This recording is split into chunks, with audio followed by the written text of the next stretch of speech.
So this is the boat driver that was assaulted by that honorable member that claimed that he's a senator. The reason why I say that claimed that he's a senator, because I discovered this morning that that man is not a senator.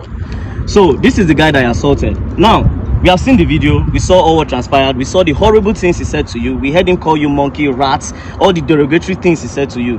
Now the question is, what happened after that video? Please.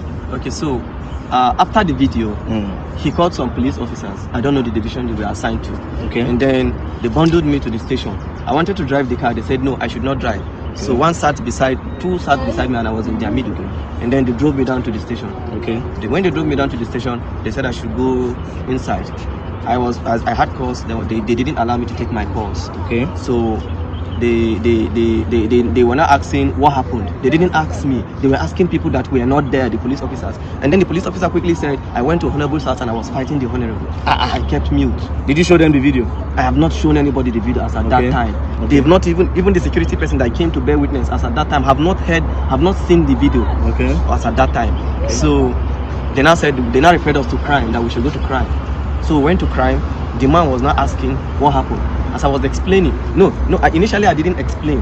The man now said he cannot actually hear from one side. The other person has to come to actually give his own side of the story. And then the police officer said, when they said I fought him, then I said no, they should go and bring the man. Immediately his security man now called him, and they passed the phone to the IPO that was in charge of the case. And then the IPO was now talking to him on the phone and stepped out of the office where we were.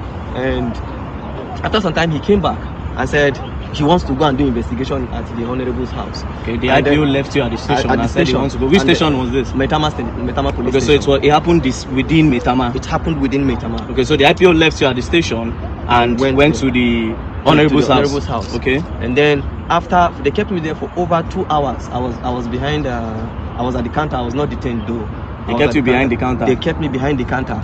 And then after 2 hours plus, he came back, and then he was now like, why did I record the video? Why did IPO now change that for you? He was not trying to change the narrative. And I asked him, is there a part of the law that says I cannot record what somebody is doing to me? He was becoming a threat to me, and I had to take evidence so that people will know where I am. By this time, was the honorable member there? He wasn't there. He was at home. He was at home. So then I gave me a form to fill, to write my own statement as to what happened. As I was writing, the honorable I came. And then when he came, he started talking and he was shouting. Even at the station? Even at the station. He was calling you names? Calling me names. Like, I still kept mute and I was looking at him. So my colleagues were talking to him. Me, I've already had my own fair share of trauma from him. I don't want to actually have any engagement or any encounter with him. I just went to one corner and I sat down. And I was listening to everything he was saying.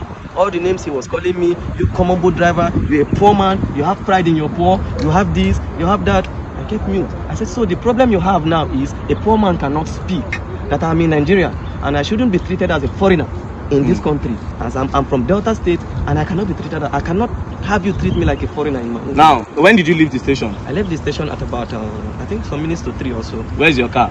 My car is still at the station. So the police collected your car? They collected my car. And you left the station this morning? Yeah, I left the station. Was the honorable member detained? He wasn't detained. They let him go? They let him go.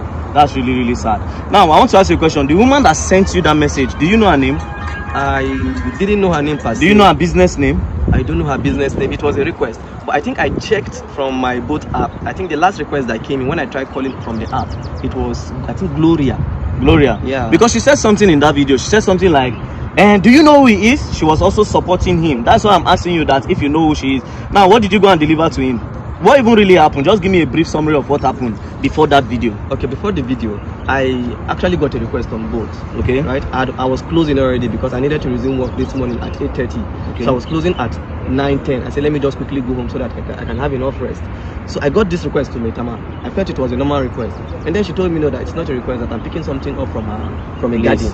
Okay. Right? From a garden. Which garden? I don't know the name of the garden. She just described the garden that after Kadu roundabout, okay, you will see one orange color container and then there's a garden beside it. Okay. So I just quickly went there, parked. The girl just came without wasting time, brought the package that it's a snail. I said, okay, snail, yeah. So she dropped it. It was the girl that brought it and dropped it on the seat. She understood that part. Okay. I was like, okay, there's no problem. I'm going. So on getting to the man's house, I called him.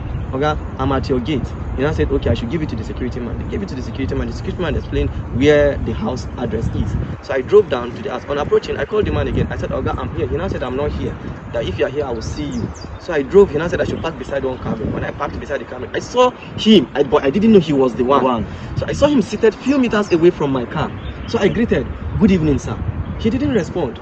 Good evening, sir. He didn't respond. So I presume he is not the one that I'm supposed to deliver this thing to. Okay. And since he didn't answer, the next thing is for me to call the person that has this package. The next thing I dialed the person's number, and his phone rang. And then the next thing he was like, are you stupid? Are you mad? Are you a fool? Bring my stuff for me. So I was not happy at the way he talked to me because I was doing my professional job, right? I was not happy. So I was like, okay, this thing you're saying to me, it has not gotten to it. Normally, I'm not even supposed to bring this thing to you. You are supposed to come and pick it yourself. Yeah. That was the only thing that got him angry. You are asking me to come to your car to pick my stuff? Are you okay? Do you know who you're talking to? It's okay. I can see the anger on your face, don't worry. The truth is that Nigeria is for everybody. Nigeria is not for one person. If an honorable member will be treating people like this, then just imagine what the president is supposed to do. Now, I need to remind you, we are all clamoring for the youth to come to power. See this one and our youth. I always say something. The youth are looking for a better... They are not trying to make this country better, a lot of them. They want to get power to do worse than these people because they have a better way of hiding this evil than these old men in power. But nevertheless, the man does not have immunity. I just discovered that he's not a senator. So actually pursue this case. And I believe that the law will take its course.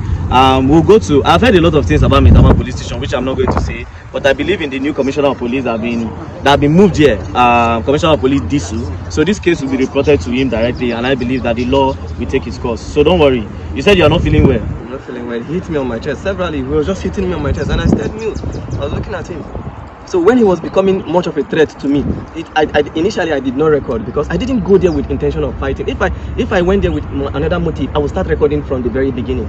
It was when he was becoming a threat, when he said he would pay 50 million naira and then they would delete me. And look at me, this cheat. He was just calling me all sorts of names. You pay 50 million and they will delete you. He will pay 50 million naira to somebody, to people, and then they will kill me and nobody will say anything.